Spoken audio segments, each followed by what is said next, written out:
The night was louder than any storm Lena had ever heard. Wind screamed across the metal walls of the small colony outpost, shaking doors and rattling windows. The power lights flickered again and again, turning the corridors into flashes of white and darkness. Lena ran through the hallway, clutching her medical bag close. She was the only medic still awake. The others had locked themselves inside the sleeping quarters when the storm began. But Lena couldn't rest. Something inside her said this night was not normal. When she reached the main gate, she saw the warning light flashing red. Someone was outside. She stared at the monitor. Through the heavy rain, a figure was lying near the gate, motionless. The storm cameras barely worked, but she could see one thing clearly. A man. Alone. Her heart jumped. Nobody could survive that kind of storm for long. Without thinking, Lena hit the gate control and ran out into the rain. The wind almost pushed her back. It was like walking through knives of water. She could barely see a few feet ahead, but she followed the flashes of lightning until she reached him. He was tall, strong-looking, wearing a torn black jacket. His face was half covered with mud and blood. When she touched his neck, she felt a weak pulse. "He's alive," she whispered. With great effort, she dragged him inside the airlock and slammed the gate shut. The storm howled outside, but inside there was silence except for the sound of dripping water and her fast breathing. She rolled him onto the floor, took out her scanner, and began checking his vitals. The readings made no sense. Heart rate irregular, temperature too low for a human. Blood pressure unreadable. "What the hell?" she muttered, wiping his face clean. He looked human, too human. But something about his skin felt strange. Warmer in some places, colder in others. Almost like metal under flesh. His breathing was shallow. She saw a deep cut across his chest, blood mixing with the storm's dirt. Without wasting time, she grabbed her scissors and cut open his shirt to treat the wound. What she saw froze her in place. Beneath the torn skin, shining metal ribs glimmered in the light. Small wires pulsed like veins, glowing a faint blue. A strange humming sound came from his chest, soft, rhythmic, alive. Her hand trembled. This can't be real." The man suddenly gasped and sat up. Lena jumped back, heart pounding. His eyes opened, silver and bright, glowing faintly in the dim light. He looked around, confused, breathing heavily. Where am I?" he asked, voice rough and metallic at the edges. "You're in the colony outpost," Lena said carefully, stepping back. "I found you outside. You were hurt. I was trying to help." He looked down at his chest, saw the exposed metal, and quickly grabbed his torn shirt to cover it. "You shouldn't have seen that," he said, his voice low. I didn't mean to." "You were dying," she replied, fear and curiosity mixing in her voice. "What are you? Some kind of cyborg?" He stared at her for a long second, then whispered, "Don't tell anyone, please." Lena frowned. "You're injured. You need medical—" "No doctors," he said sharply, standing up too fast. He winced, clutching his side. "They'll find me if you tell them." "Who will find you?" she asked softly. He didn't answer. He just looked toward the door, listening. For a moment, Lena thought she heard something too. Faint static sounds coming from outside like radio chatter. He turned back to her. "They're coming." The fear in his voice didn't sound robotic at all. It sounded human. Lena hesitated, then made a choice. "Fine. You can hide here, but you need treatment first. If you die, I'll have to explain a body in my lab." He gave a small, almost grateful nod. "Name's Ryan," he said quietly.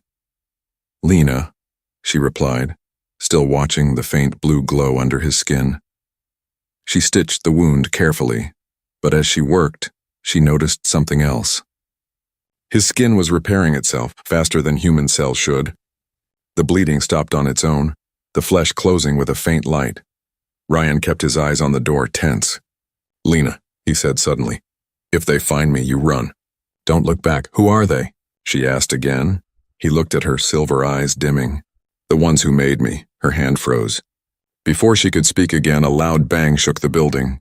The outside sensors screamed. Motion detected near the gate. Ryan stood up, his wounds forgotten. "It's them," Lena's heart raced. "You can't fight them, you're hurt." "I was built to fight," he said, voice cold and calm. Before she could stop him, he moved to the door, and faster than any human could move. His shadow passed the light like a ghost. Lena followed to the monitor, shaking. Through the storm's blur, she saw dark figures approaching. Drones, maybe soldiers. They moved with deadly precision. She whispered to herself, "What have I brought inside?" Ryan turned his glowing eyes to her one last time. "If I don't come back, you never saw me." The storm roared again, swallowing his words as he stepped into the darkness. Lena stood there, alone, heart pounding, staring at the door. The faint hum of machines echoed through the walls, not from outside, but from the man she had just saved, and deep inside her mind, one thought wouldn't stop repeating. He wasn't just human. The storm was still roaring outside when Lena locked the door. Her hands trembled as she leaned against the wall, trying to catch her breath. The thing called Ryan had walked into the storm again. She didn't know if he'd come back. Her small lab was quiet except for the steady hum of the generators. The lights flickered softly, reflecting off the metal table where she had treated him. Dried blood marked the edges, but where she had stitched his skin, the flesh looked almost perfect now. No scar, no wound, like it had never happened. She touched the table gently. "Who are you, Ryan?" she whispered. Before she could think more, the motion sensors blinked again. Someone was back. She grabbed her plasma cutter, holding it tight. The airlock opened slowly and Ryan stepped in, dripping water, his black jacket torn even more. His silver eyes were dim now, like a machine low on power. "You're bleeding again," Lena said, running to him. "It's not blood," he said quietly. "It's coolant." The faint blue liquid ran down his arm like light in water. He sat down heavily. "They're close. Drones. Scanning every building." Lena glanced at the monitor. 5 red dots moving across the storm map. They were sweeping the colony's edge. "Who are they?" she asked, her voice firm this time. "Tell me the truth." Ryan was silent for a moment. The only sound was the storm and the low hum coming from his body. Then he said, "They call themselves the Architects." Lena frowned. "Never heard of them." "They don't exist in your records," he replied. "They build soldiers, like me. Humans who died in wars, rebuilt, reprogrammed, sent back to fight again." Her eyes widened. "You were human?" He nodded slowly. "Once, I think I was. I remember flashes. A battlefield, fire, pain, then cold metal. Voices saying I would be their weapon." Lena stared at him, speechless. The storm outside seemed to grow quieter, as if the world itself was listening. Ryan continued, his voice soft. "I escaped. I didn't want to kill anymore. But they don't let things like me leave." Lena sat beside him. Her fear slowly turned into something else, pity. "You're not a thing," she said. "You're alive." He looked at her, almost smiling. "You think so?" Before she could answer, a beeping sound came from his chest. Ryan's face turned pale, or as pale as a machine could be. He opened his shirt slightly. A faint circle of light glowed under his skin, beating like a second heart. Inside, a timer was counting down. "What is that?" Lena asked, panic rising. "I don't know," Ryan said, voice shaking. "It started after I escaped their base. I thought it was just a malfunction. But the numbers, they're dropping faster now." Lena leaned closer, reading the digits. "It's a countdown. 2 hours left," he nodded slowly. "Either it's a bomb, or a beacon." Silence filled the room. Lena swallowed hard. "So either it kills us or brings them here." "Yes," Ryan said, standing weakly. "That's why I have to leave. If I stay, they'll find you. Everyone here will die," but Lena shook her head. "You can't even walk straight. If they're scanning for you, they'll catch you in minutes." He met her eyes. "Then help me shut it down." Lena hesitated. "I don't know how. I'm a medic, not an engineer." Ryan closed his eyes. "My systems are locked. They made sure I couldn't disable it. But maybe you can." He guided her hand toward his chest where the light pulsed through his skin. The warmth was mixed with a strange vibration, like a living heartbeat mixed with a machine hum.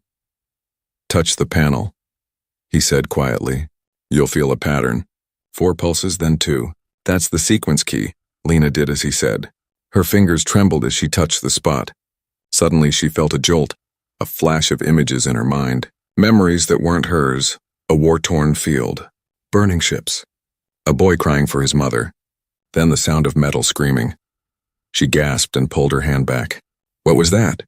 "My memory," Ryan whispered. "You connected with it." Lena stared at him. "You saw everything I saw, didn't you?" He nodded. "Yes, I felt your fear." For a moment they both said nothing. Two beings, one human, one something more, staring at each other, sharing memories neither asked for. The monitor beeped again.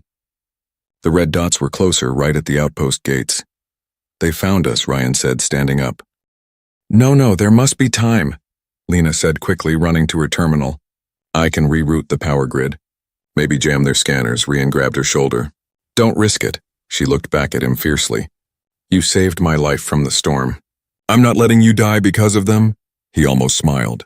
You're stubborn. Always, she said. Then the sound came. Metal feet on the roof, crawling like insects. The air filled with the sharp whine of drones outside. Ryan clenched his fists, his wounds glowing brighter with energy. They won't take me alive.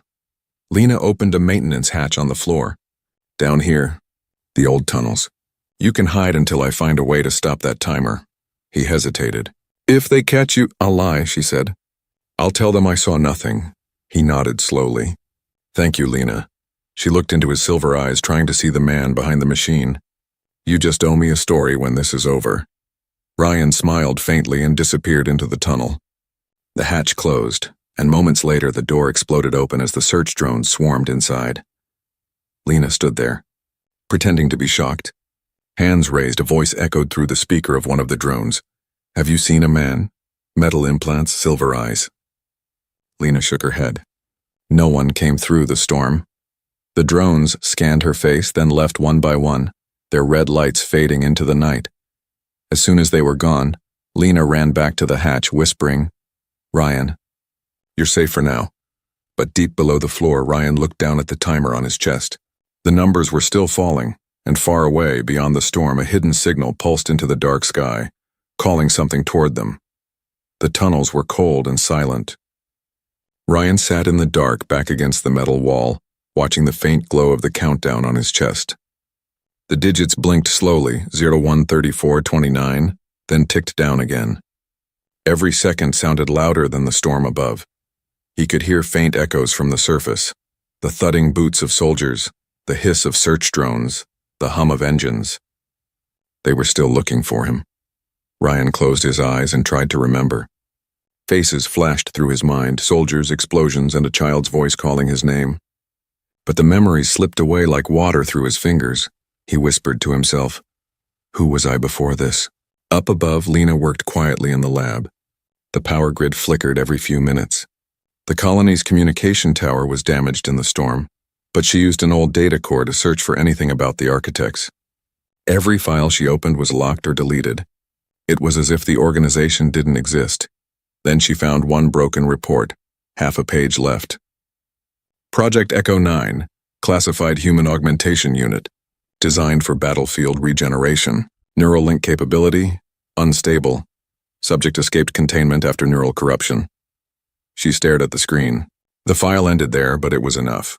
Echo 9, she whispered. That's him. Her eyes went to the floor hatch where Ryan was hiding.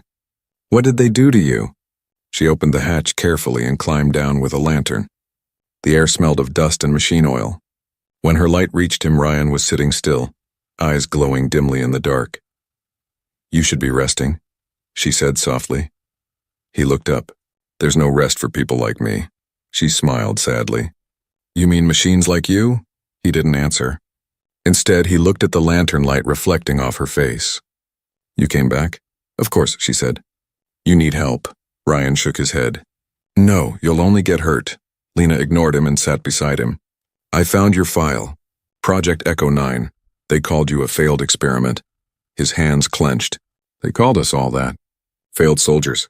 Broken humans. We were supposed to feel nothing, but they couldn't erase everything. He touched his chest right over the glowing circle. This is the reminder.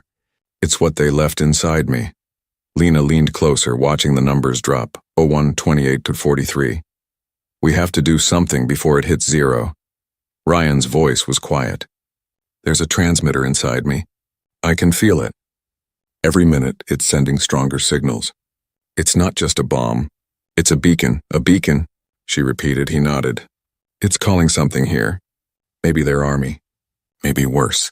The realization hit her like ice. So if we don't stop it, the whole colony will burn, he finished, eyes glowing brighter. Silence filled the tunnel for a moment. Only the soft ticking of the countdown echoed through the walls. Then Lena said, "We still have time. I can access the signal through your neural core. Maybe I can stop it," Ryan frowned. "You don't know what's inside me. One wrong move and you could kill us both." She met his eyes. "I don't care. You saved me. Now I save you." For a second he looked away, almost human in his hesitation. Then he nodded. "All right. But if I lose control, you run." Lena connected her handheld terminal to a small port near his shoulder. The screen flickered alive, showing strange patterns, codes that looked like living data. She had never seen anything like it. It wasn't just programming, it was thought. As she typed commands, strange sounds filled the tunnel, faint whispers, like voices trapped inside the circuits. Ryan flinched. "They're watching," he said. "Through the link. They know you're trying to stop them."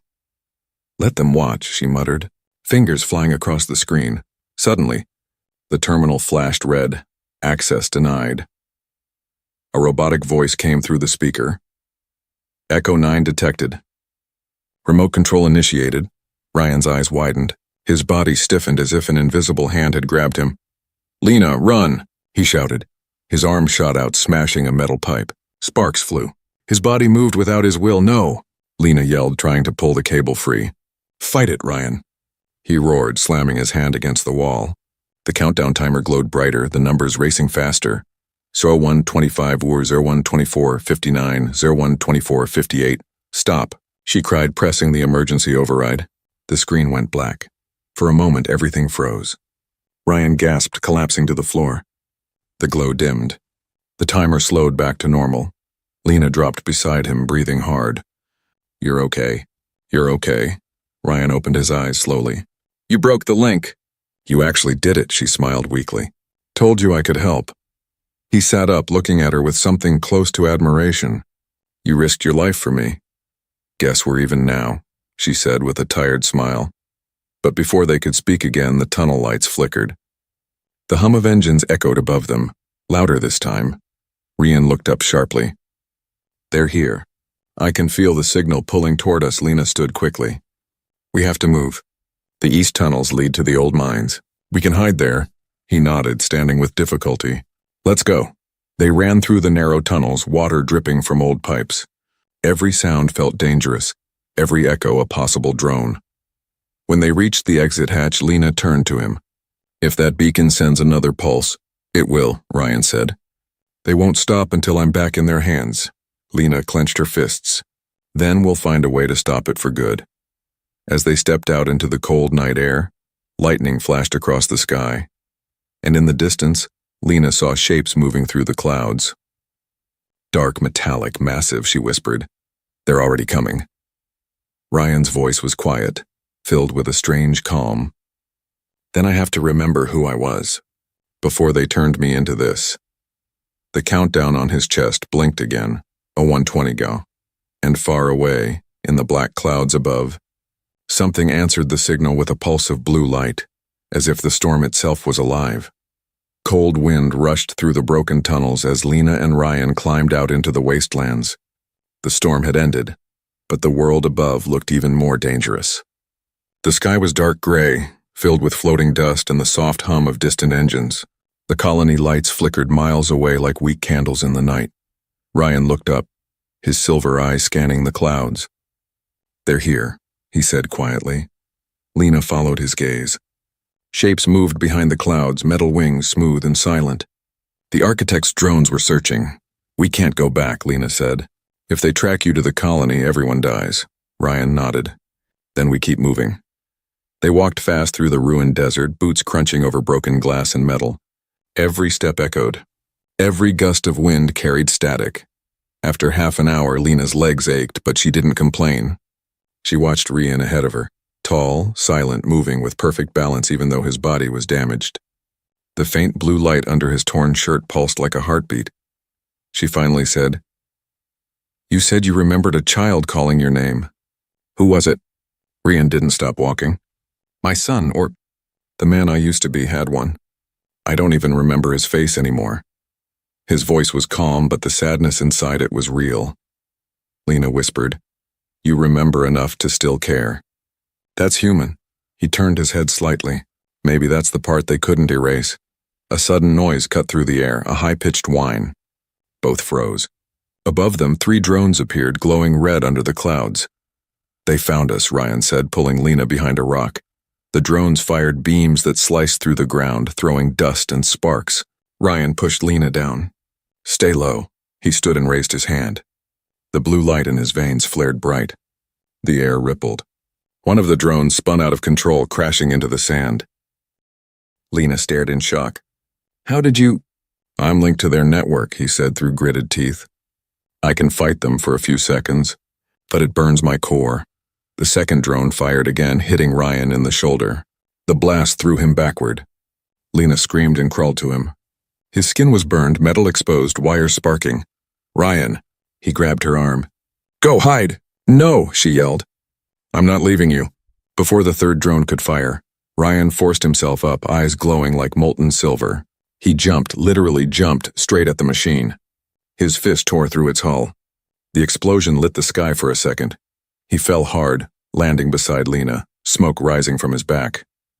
The desert was silent again, only the smell of burning metal around them. Lena helped him sit. You're insane, he smiled weakly. You're welcome. She tore part of her sleeve and covered the wound. Beneath the broken skin, his body looked half machine, half human, muscles and wires woven together perfectly. Why did they make you like this? She whispered. To win wars, he said. To kill faster. To survive anything. She looked into his eyes. But you ran away. Yes, he said softly. Because I wanted to live, not just exist. They sat quietly for a few minutes. The only sound the soft ticking of the countdown, 102 and 43 quietly. Lena said one day, we can't keep running like this. You need a place to rest. There's an abandoned station near the canyon, Ryan said. Old mining site. They used to store power cores there. Maybe we can use one to block my signal. Then let's go. They moved again, slower this time. The sky grew darker as they reached the canyon's edge. Old metal towers stood like skeletons against the horizon. Inside the station, everything was covered in dust. Broken screens, cracked floors, dead machines. But there was power. Just enough. Ryan sat near a console and connected the cable from his wrist into the port. Sparks flickered and the old lights came alive. What are you doing? Lena asked.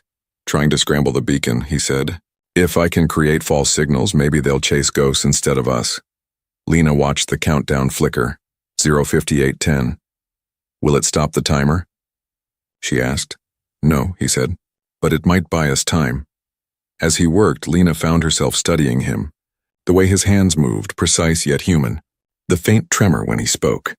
He wasn't cold like a machine. He felt finally, he said quietly, Why are you helping me, Lena? You could have handed me over and saved yourself. She looked at him. Because you're not what they say you are. I saw it in your eyes. You feel pain. You protect people. That's what makes someone human. He smiled faintly. You're wrong about one thing. What? I don't protect people. I protect you. Lena's heart skipped.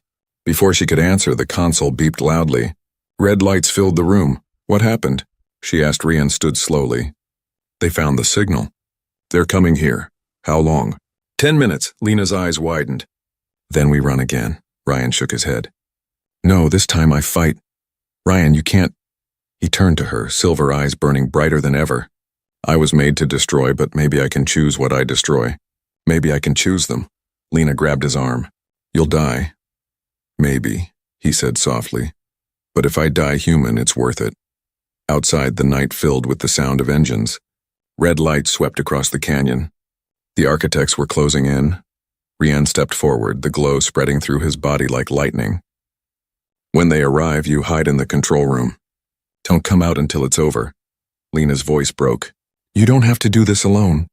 He looked back at her, a faint smile on his face. I've been alone for too long. Not tonight. And as the first drones appeared over the ridge, Ryan walked out into the storm of dust and light. One man, half machine, half memory, ready to fight the ghost that made him. The night sky glowed red.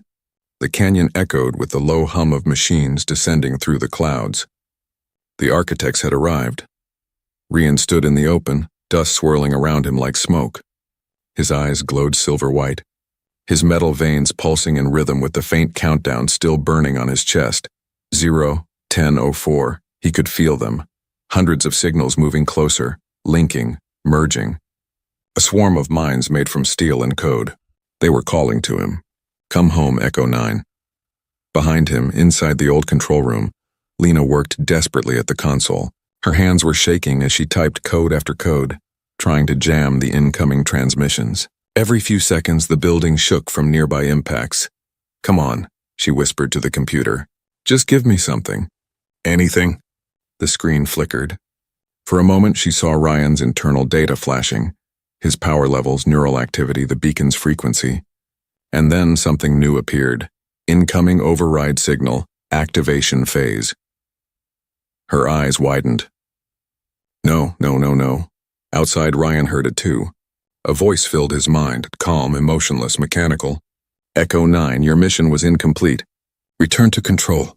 Surrender. Ryan's hand trembled. He could feel his body reacting, the circuits inside him resisting his will. Not again, he whispered. You don't own me. But the voice grew louder. You were built to obey. Pain shot through his head. His vision blurred. The blue light under his skin turned red. Inside, Lena saw the readings spike. They're taking control of him, she cried. She grabbed the comm link. Ryan, listen to me. You have to fight it. His voice came through static. Lena. Ron, I'm not leaving you, she shouted. I can stop it. Just give me time. He fell to one knee, his hand pressing against the ground, fighting his own body. Images flooded his mind, endless war, fire, and faces he once loved but couldn't remember anymore. Who was I? He whispered to the storm. Who did you make me forget? The voice replied coldly. You were a soldier, a weapon. Nothing more. Ryan roared and slammed his fist into the ground. The dirt cracked. Lightning-like energy burst around him, shaking the canyon. Inside, Lena found a corrupted file in the data feed, labeled Echo 9 core memory. It was locked, but she forced it open, and then she saw it. An old video. A man-human smiling, a woman beside him, a child laughing in the background. The man in the video looked just like Ryan, but a live human full of warmth. Lena covered her mouth. Oh my God. You were real. You had a family. She hit the comm. Ryan, I found you, your memories. You were Captain Rian Kellen from the Vega War. They took your body after you died. Ryan froze. The voice in his head faltered. Echo 9. Terminate human interference. Ryan's body twitched, his eyes flickering between silver and red. His human side fought the programming. Lena, he said weakly. Say it again. You were human, she shouted. You had a wife, a son. You're not a machine, you're Ryan Kellen. He fell to his knees again, trembling, breathing hard. The countdown on his chest slowed. Throw it over 33. 000932. The voice tried again. You belong to us. Ryan looked up at the sky, his face hardening. I belong to no one. He slammed both fists into the ground.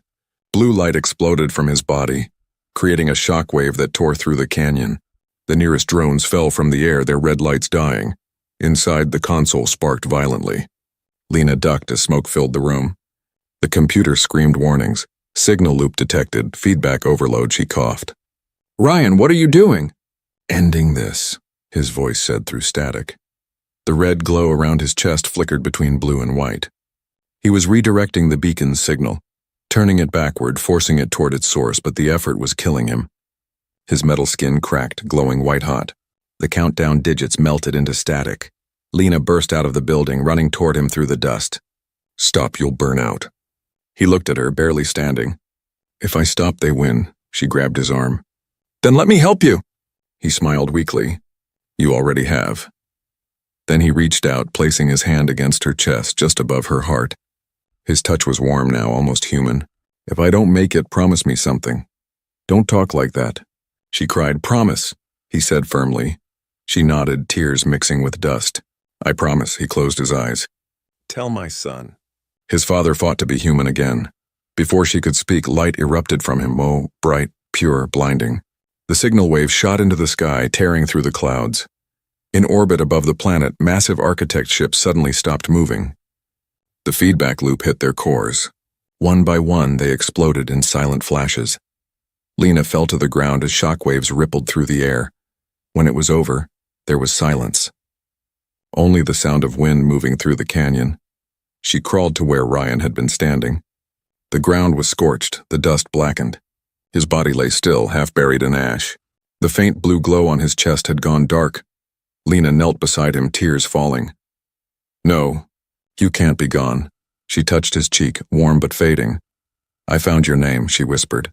"Ryan Kellen, you were more than what they made you."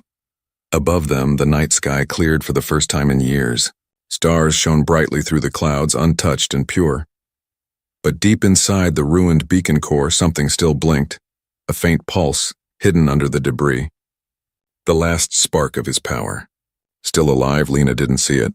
She stood and looked toward the horizon, where the colony lights flickered once more. She whispered to the wind, "You saved them, Ryan, you saved all of us, and far away."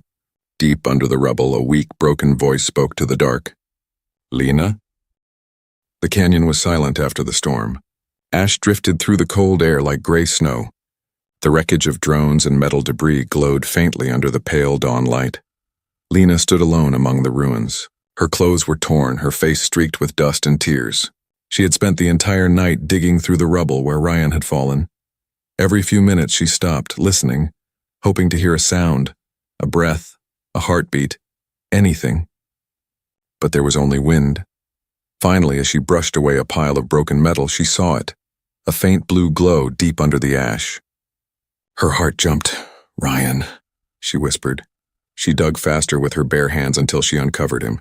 His body was half crushed, his skin burned, the metal beneath cracked. But that small blue light in his chest still pulsed, weak but alive. "Don't you dare die," she said, her voice shaking. She placed her hand on the glow. "Come back." At first nothing happened. Then his chest shuddered.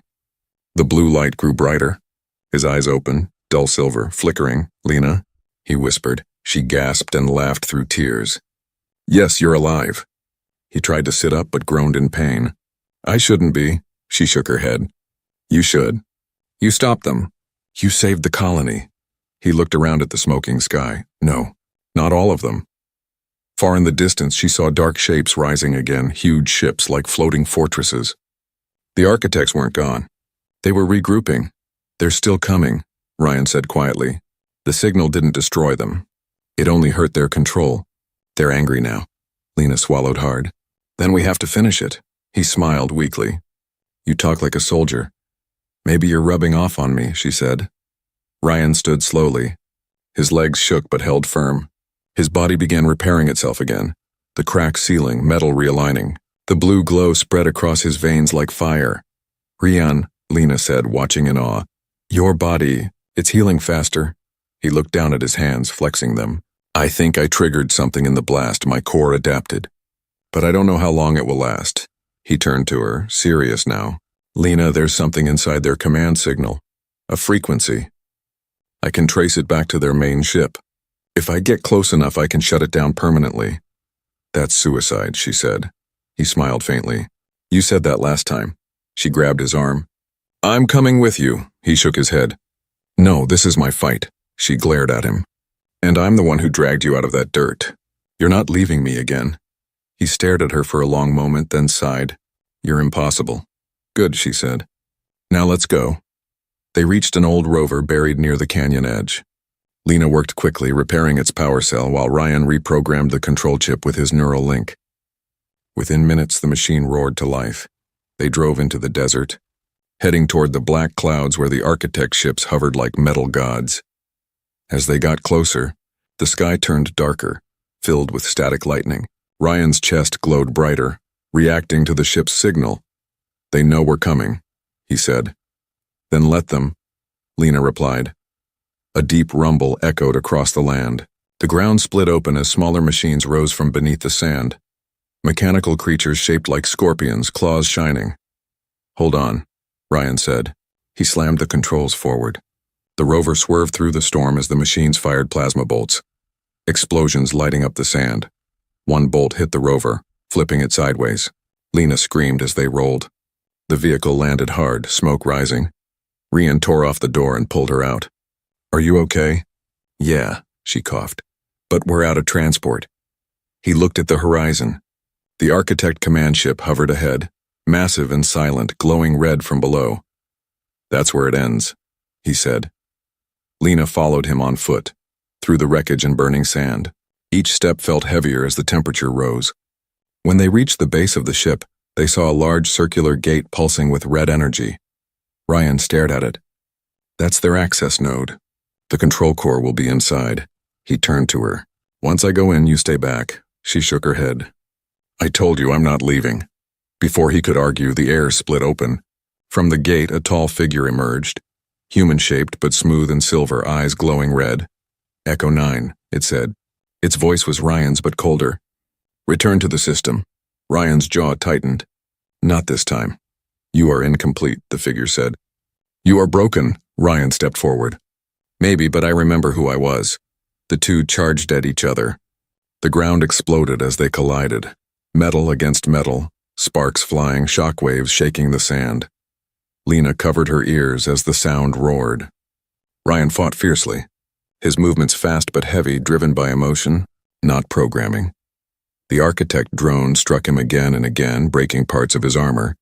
But Ryan didn't fall. He grabbed the machine by the neck, his eyes blazing. "You made me a monster," he growled, "but you forgot. Monsters can fight back." He crushed its head. The body fell lifeless. The red gate pulsed wildly as if the ship itself was angry. The countdown reappeared on Ryan's chest. E0005 yours, Lena screamed. "Ryan!" "It's restarting." He looked down. "It's the failsafe. If I destroy the control core, it'll trigger the explosion. Then we find another way," she said. He smiled sadly. "There's no other way. I have to be the key in the fire." He turned to her, eyes soft. "Go, Lena, please." She shook her head, tears falling. "No," he touched her face gently. "You gave me something the Architects couldn't build. A reason to fight. Don't lose that." And before she could stop him, he stepped into the red gate. Light swallowed him whole. Inside the ship, alarms blared. Ryan walked through the glowing corridors, blue light pouring from his body. Every drone that came near fell, their systems overloaded by his presence. At the heart of the ship, he reached the control core, a pulsing sphere of red energy. He placed his hand on it and whispered, "For humanity." The sphere screamed. The ship began to collapse, red turning to blue, fire to light. From the desert below, Lena watched as the massive ship burst into brilliance, like a second sun rising. She fell to her knees, crying but smiling. "He did it," she whispered. He won. The sky cleared once more. The world was quiet, and far above the burning wreck, a single blue spark drifted down from the sky, glowing softly, heading straight toward her. The explosion lit up the entire desert. For one brief, blinding moment, the world turned blue. The Architect's ship, that massive fortress of metal and control, split apart in the sky like glass breaking in slow motion. Then silence, the light faded. The sky was clear again, calm and endless. Lena stood in the sand, staring upward, tears shining in her eyes. Her ears rang, her heart pounded, and the cold wind brushed across her face. He was gone. "Ryan," she whispered, her voice trembling. "You did it." The desert was quiet except for the faint crackle of fire from the wreckage falling in the distance. She dropped to her knees, exhausted, her hands pressed into the cold sand. For the first time, she allowed herself to cry, not just for him, but for everything they had lost. The colony, the people who died, the man who had never truly been allowed to live. But even as she cried, something strange began to happen. The sand around her glowed faintly blue, small particles rising and spinning in the air. They danced slowly, forming tiny trails of light that swirled above her like fireflies. Lena looked up in disbelief. "What is this?" The lights gathered, floating toward her outstretched hand. One spark stopped right above her palm. It pulsed once, twice, like a heartbeat, she whispered. "Ryan?" The spark flickered brighter, and in that glow she heard a voice. Soft, familiar. "Lena." Her breath caught. "You're alive?" "Not alive. Not the way I was," the voice said gently. "But I'm still here." She looked around, tears falling again, this time not from sorrow but from wonder. "Where are you?" "Everywhere," he said. The architect's network collapsed. Their machines were all connected, and when I destroyed the core, I merged with the signal. Lena shook her head slowly. You became part of it? Yes, the human part of me stayed. The machine part spread across their systems. I'm free now. She stood, her hand still glowing faintly blue. You're saying you're inside everything? Inside the wind, the code, the machines that once obeyed them. I can feel them all. And I can feel you. She smiled weakly. That's impossible. You used to say that about me too. Lena laughed softly through her tears. I guess I did. The blue lights began to drift away, rising higher into the sky. Wait, she said quickly. Don't go, please. I can't do this alone. You can, Ryan's voice said. You were always stronger than you thought. You saved me, Lena. You reminded me what it means to be human. She shook her head. No, Ryan, you taught me. You showed me that humanity isn't just blood and skin. It's choice. There was a pause, and then his voice came again, softer now. Then make the right choice, rebuild, tell them the truth. Tell them humanity can't be controlled. It can only rise. The wind picked up, carrying his words across the desert like a whisper. Lena whispered back, I'll tell them. I promise. The lights began to fade one by one. Only a single spark remained floating near her chest. Keep this, Ryan said. A piece of me, or maybe a piece of what we fought for. The spark sank gently into her palm, glowing like a tiny star. Warm. Alive. And then the voice was gone. Days later, the colony survivors gathered again. The storm was over, the drones were gone. The architect's control had ended. People spoke of freedom, of rebuilding, of second chances. Lena stood on a cliff overlooking the desert, holding a small crystal vial in her hand. Inside, that same blue light still pulsed softly. She had sealed it, protecting it like a treasure. When someone asked her what it was, she smiled faintly. Hope, she said. The last human heart. She often visited the canyon where Ryan had fallen. Flowers now grew there, wild blue glowing faintly at night. The soil had changed, touched by the same energy that once lived inside him. Sometimes, when the wind blew through the rocks, she could almost hear him again. Faint laughter, a whisper, a voice saying her name, and every night, before she slept, she would talk to the spark. You'd like what we've built, she'd say softly. People are free now. No more control. No more machines deciding who we are. The light would flicker gently, as if answering her. One evening, while working on a new power system for the colony, her communicator blinked with an unfamiliar signal, faint, almost lost in static. She frowned. Strange. It's not from any of our channels. Then a voice, broken, low, familiar. Lena, it's me. She froze. Ryan? Not the same, he said. But enough. I found a way to come back. Her heart raced. Where are you? Everywhere you built hope, he said. Every wire, every spark, every heartbeat that chooses to live free. She covered her mouth, tears falling again. I knew you'd find a way. I told you, he said softly. Monsters can fight back, but humans can love back. The line faded into static, but Lena smiled, her tears shining in the soft light. She looked up at the stars, bright and clear. He was up there now, somewhere in the endless sky, watching over them. Not as a machine, not as a weapon, but as something far greater, a symbol of what humanity could become. She whispered to the stars, Rest now, Ryan, you earned it. And as the wind blew gently through the silent desert, the blue flowers below shimmered like tiny hearts beating in the sand, proof that even after all the metal, war, and darkness, the last thing to survive was something truly human.